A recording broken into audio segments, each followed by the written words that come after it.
I feel like what Microsoft has done is they've taken ChatGPT and they have cut off its arms and legs and encrusted it in the crustiness of Microsoft.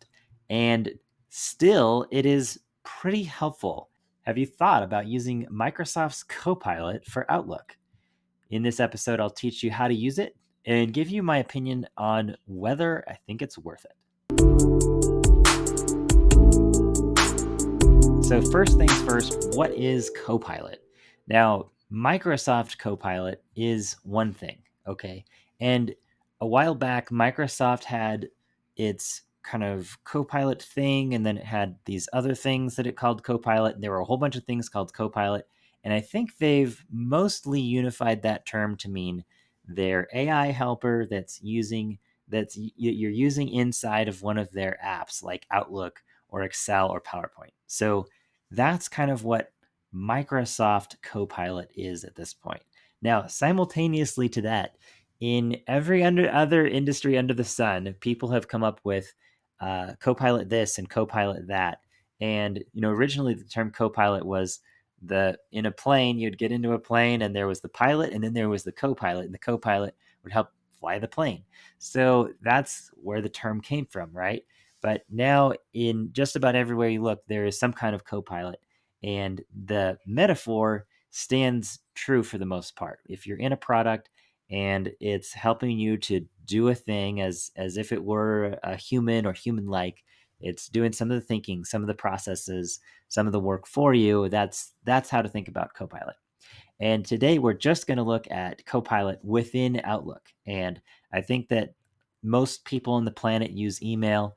I don't usually use Outlook. I've used Outlook for years of my life in the past, but I'm usually in Google. So you'll have to forgive me for any shortcomings that I have. When I signed up for the paid version of Outlook for this demo, it signed me up for that. And then when I signed up for Copilot, because it's a separate thing, somehow it signed me up for Copilot in this free account. And so you can see that I have ads off to the side here. But regardless, Copilot acts the same even when it's in a free account. So there are three main features that you'll want to check out with Microsoft Copilot. And it gives you a free month. So if you're on the fence, I would take that free month, try it out, and then just cancel near the end of the month before it charges you if you happen to not like it. But the first feature is the summary. So you'll see this whenever you click on an email, and if you're not clicked on an email, and then it won't show you the tool, right? But once you've clicked on an email, then it will show you this summary by Copilot. All you have to do is click it. It scans the email and it writes this nice little summary. So that didn't take long. And this is a 2,000 word email here that I just had ChatGPT write, and I pasted it in and I sent it to myself. So this is the summary that we get. One thing you'll notice here is that it uses my name. So let's say that I was in a group inbox, or I was an executive assistant working for someone else who the email was addressed to. Well, this helps keep it straight because it says who the email is coming to. So Tyler Small received an email from your name, and that's because I didn't fix that before I sent it. So this your name person regarding a significant issue between the roofing company's policy and the insurance company's policy, right? This is the type of email that you would not want to read if you did not have to. So this gives a quick summary there, and it's nice. It's a great feature. Now, could you just copy and paste this email into ChatGPT and say, like this, summarize this in, let's say, 30 words? Could you do that? Yes, you could do that. And it takes just a little longer than it did in Outlook. So the conflict between our roofing insurance company's policies delaying projects and increasing costs, we must address the bureaucratic challenges through negotiating flexibility and transparent communication. So if it was my job to then deal with this problem, I would potentially have to read this email.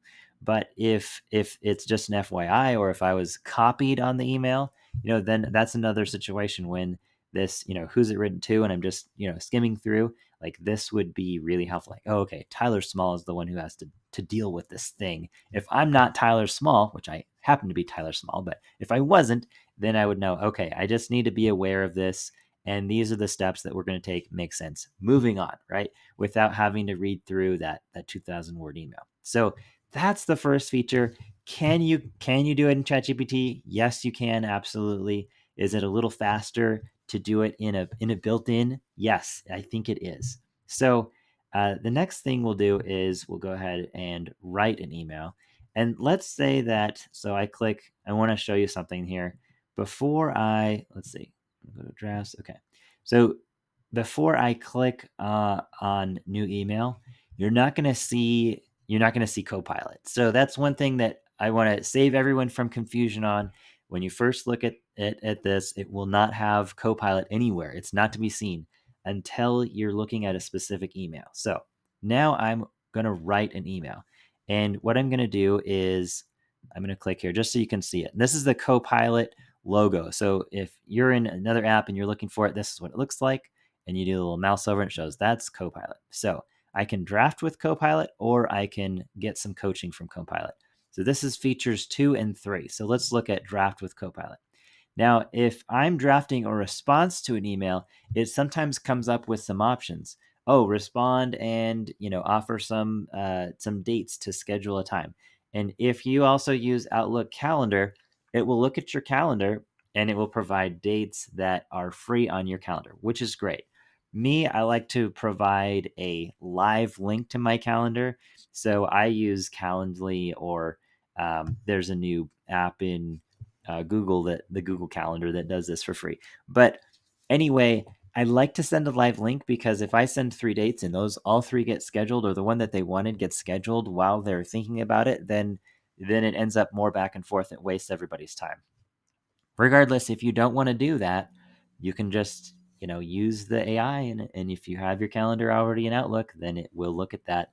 It will provide dates, which is great. So we're going to go from scratch on this one. And let's say I want to, let's say that was what the main portion of the email was going to be about. It's creating a draft. It shows me how long it's taking. Now it's given me a draft. And this is very important. You should read the things that AI generates before you send them. If you imagine that you had a college intern write an email for you, don't just send it. Look at it first and then send it, because it will likely have something in there that is not relevant, doesn't make sense, it doesn't seem like you, or it's not true. So let's read this over really quick. Hope this email finds everyone well. I wanted to take a moment to discuss the importance of aligning our department's activities with the overall strategy of the company. By aligning our activities with the company's strategy, we ensure blah, blah, blah. So it's like probably a little bit more than it needs to be, but this little button here is kind of nice. You can edit the prompt, and it won't do anything. If you said, for example, and I can guide it here with this button. Make it longer, make it shorter, and I want it to make it shorter. That's what I want. It can also make it more casual, more direct, or more formal, or it can make it a poem. I have no idea when that would actually be useful, but it's there. I'm going to say change goals to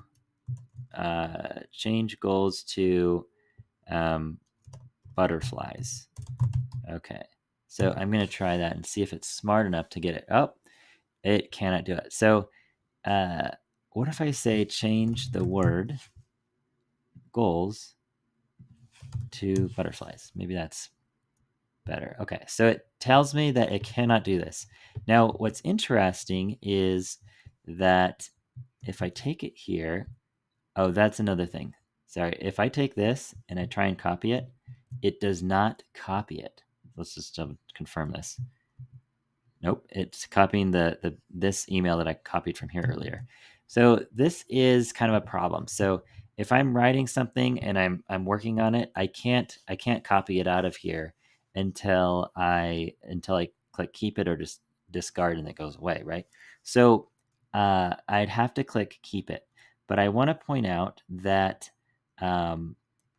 this other part. So I tried to make it do a thing, and it just wouldn't. So let's say I say, okay, fine, keep it.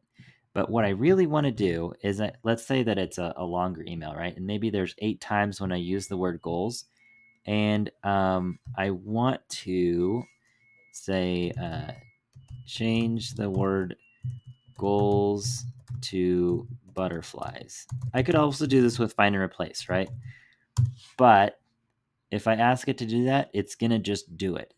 It just does it, right? It does what you ask it to do in ChatGPT, and it does not do always what you ask it to do with Copilot. So I feel like what Microsoft has done is they've taken ChatGPT and they have cut off its arms and legs and encrusted it in the crustiness of Microsoft.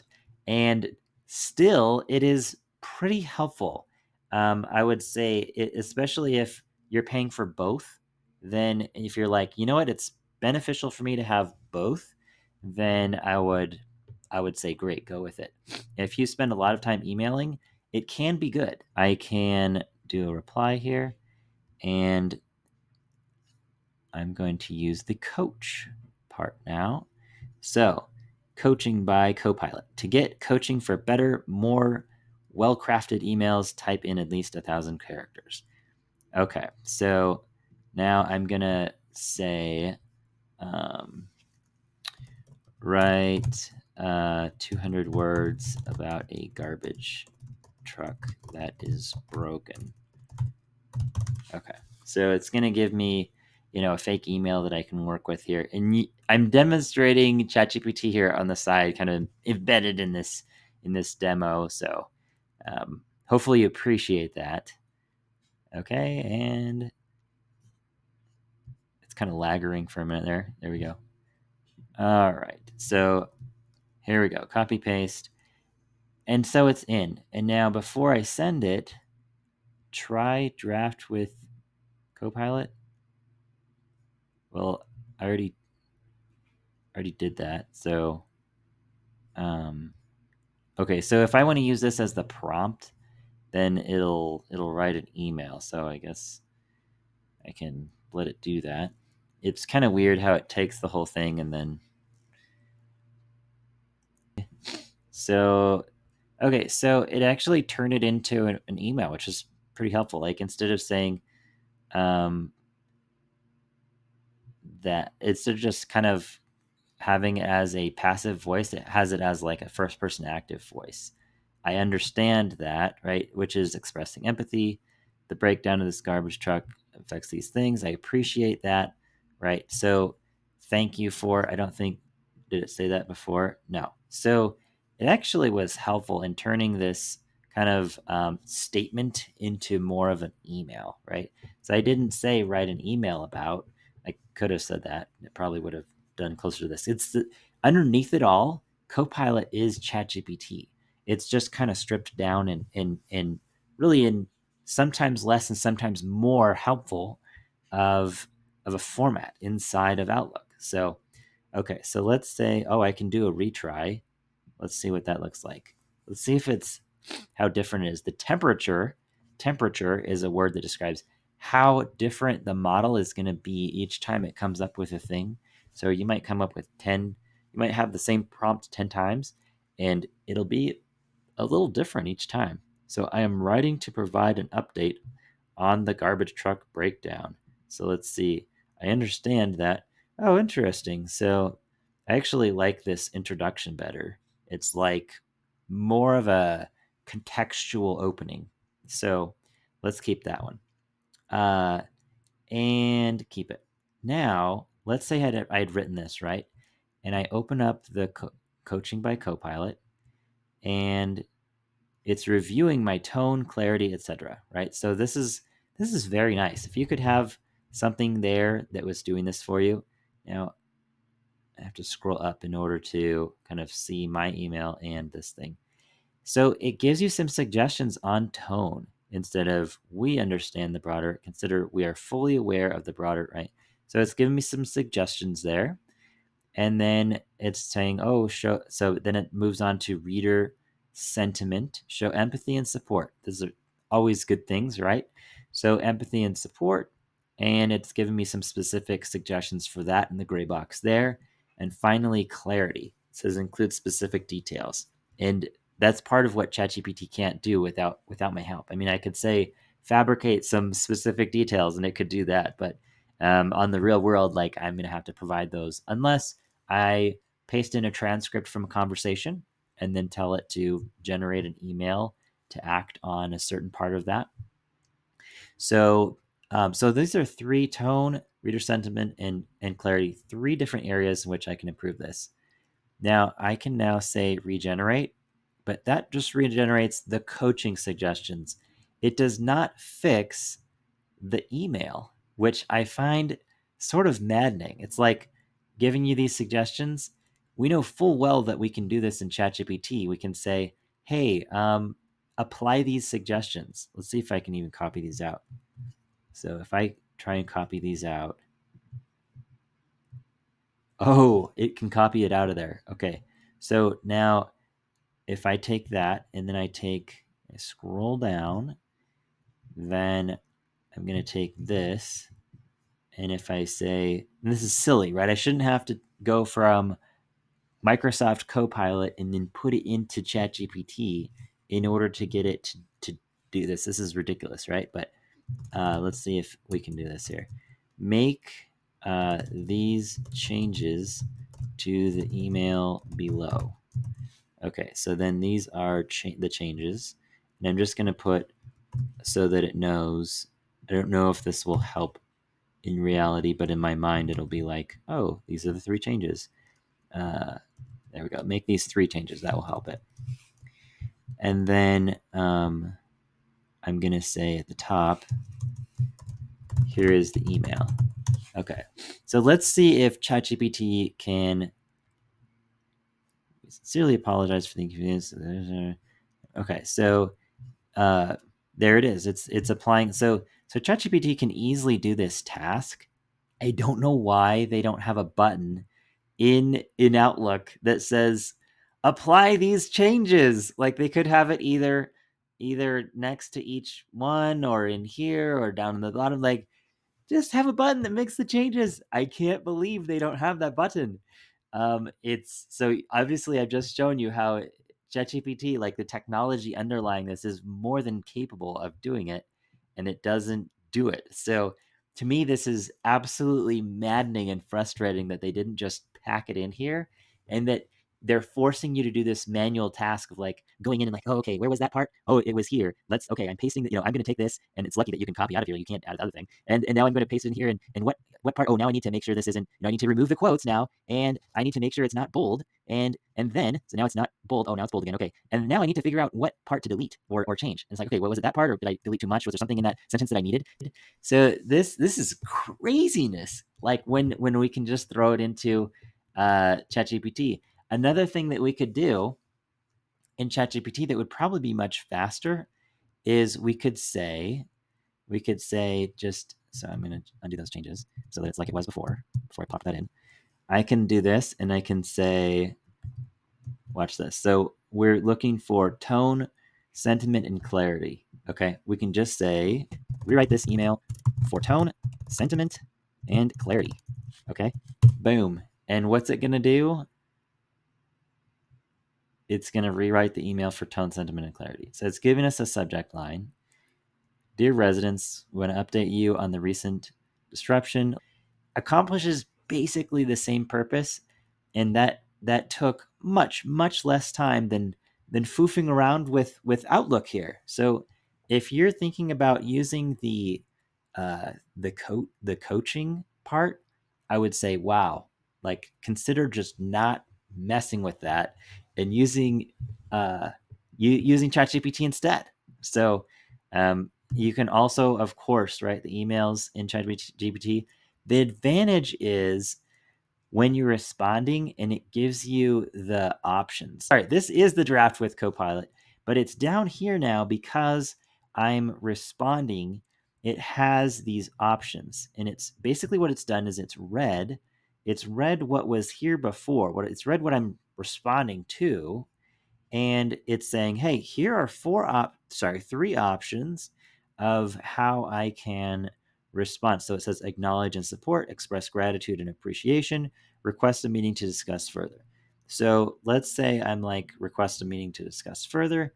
It's creating the draft, right? So those buttons are particularly helpful. That's why I'm saying if you write a lot of email and you're in here all the time and you're like, man, well, it sure sucks compared to ChatGPT, but it does some really great things here and there, then I think it's worth it. So it's $20 a month. So is ChatGPT. Again, if you're going to do Copilot, I would absolutely do both. I would always sign up for ChatGPT first and then Copilot. So that's my advice there. If you're going to do Copilot, do both. Ends up being $40 a month. If you can swing that, you're going to be much more productive. It'll say you. So let's see what it says. Thank you for bringing this issue to my attention and for providing such detailed analysis of the situation. So that's really very, very intelligent, right? It said that's a long email. That's a lot of detail. I'm gonna appreciate that. They're definitely offering the empathy that is really important in writing an email. So I would say keep this. And, if I was going to, I'm not reading every word here, but if I was going to send this, I would absolutely read through, each sentence and say, okay, is that true? Do I intend to say that thing? Am I committing myself to something or stated something that's not true that I don't intend to commit to? Like you want to make sure. So let's see actually with the logistics of making this meeting happen. I would like to request a meeting. Yeah, so that's actually, so as I read that part, I would like to request a meeting to discuss this issue. So I would say if it was obvious that there were a bunch of people on the meeting and that I was talking to a person who was more responsible for scheduling meetings, a coordinator or my executive assistant or something like that, then I would say yes, I request a meeting, like, and then they would obviously set it up. But otherwise, like normal people set up their own meetings, and so that would kind of be dumb to say I request a meeting, right? Instead, it would be good to just create the meeting and maybe say, hey, like look for my invite. I would, in reality, if I didn't have an executive assistant, I would say, please look for my meeting invite or something like that, right? And there we go. So I would actually do the thing. I would take action, right?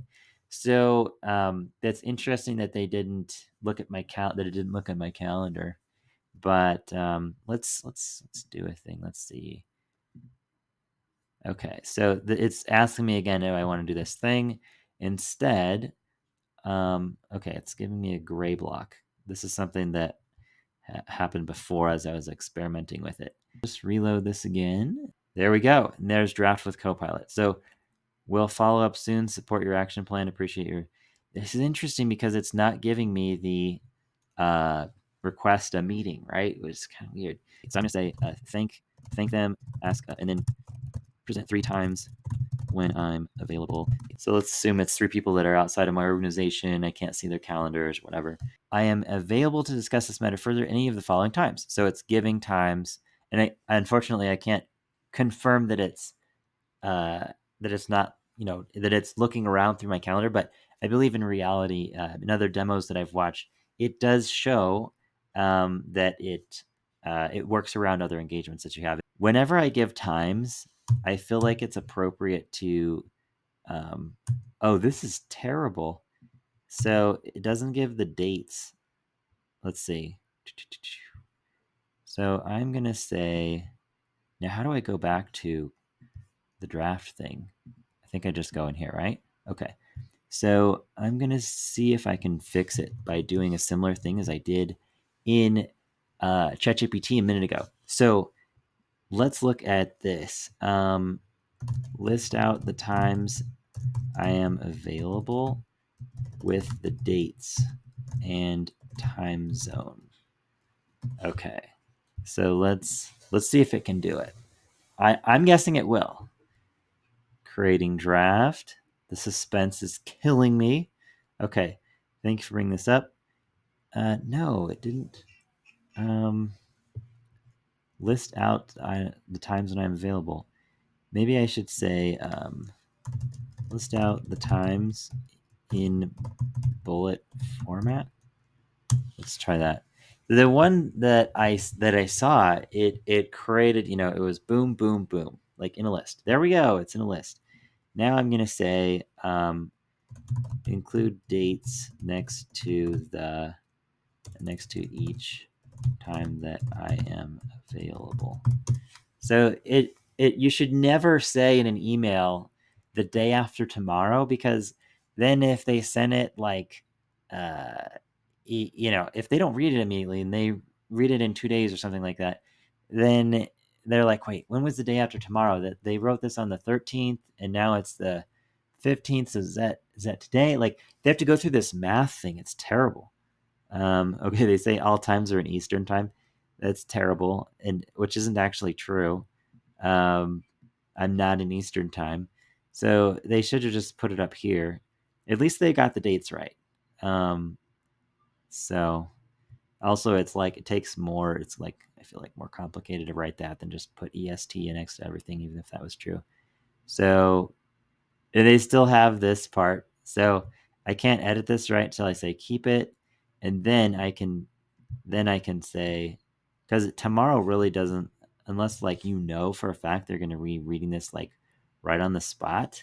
It doesn't really help to say, you know, next Monday. It's like just make it simple. There we go.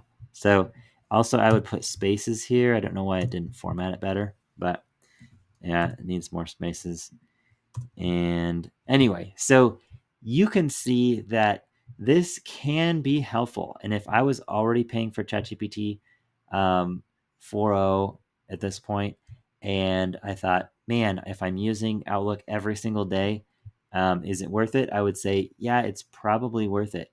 Um, Best case scenario, you can get someone in your organization to pay for the subscription. And it is, if you're the owner of the organization or if you're responsible for making results in that organization, it makes sense. So even though it doesn't do everything exactly like we'd want the first time, maybe we have to learn how to work with its eccentricities. It's just like a college intern. If you have a college intern around who can do some things for you during the day that you don't have to do, then and if you can learn its behaviors and learn what it can and can't do, then I absolutely recommend utilizing that college intern. There's usually some things that it can do for you. Think about it this way: can you save 5% of your time emailing? Can you save 10%? And I'll bet that anyone using this tool can save at least 10% of their time emailing, if not 20% or more. So good luck using Microsoft Copilot. Please like and subscribe if you enjoyed this video. As always, I'll include the link. If you want to learn more, if you want to become a Gen AI black belt, we have lessons going on where you can join us and do projects that apply to your work.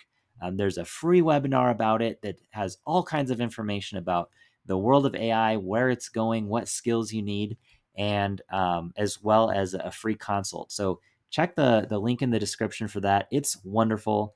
I love teaching people about AI, as you can see, and I will see you in the next one.